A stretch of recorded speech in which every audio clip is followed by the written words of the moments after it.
कोकणच्या निसर्ग सौंदर्याला प्लास्टिक प्रदूषणाची काळी किनार लागली आहे.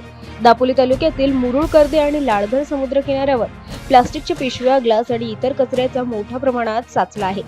निळशर समुद्र आणि सुंदर किनाऱ्यावर सर्वत्र प्लास्टिक कचरा दिसत असल्याने पर्यटकांमध्येही नाराजगी व्यक्त होत आहे. समुद्र किनाऱ्यावर वाढलेल्या या प्लास्टिक कचऱ्यामुळे पर्यावरणासोबतच समुद्र जीवनातही धोका निर्माण होण्याची शक्यता आहे.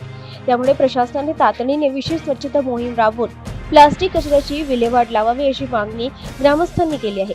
पर्यटकांनाही समुद्र किनारे स्वच्छ ठेवण्यासाठी प्लास्टिकचा वापर टाळावा आणि कचरा योग्य ठिकाणी टाकावा असे आवाहन करण्यात येत आहे.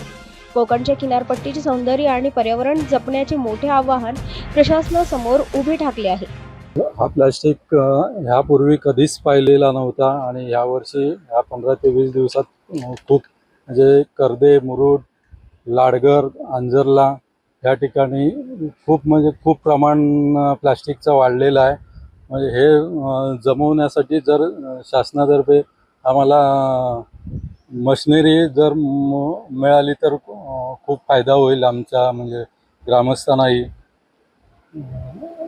असं मी आवाहन करतोय शासनाला.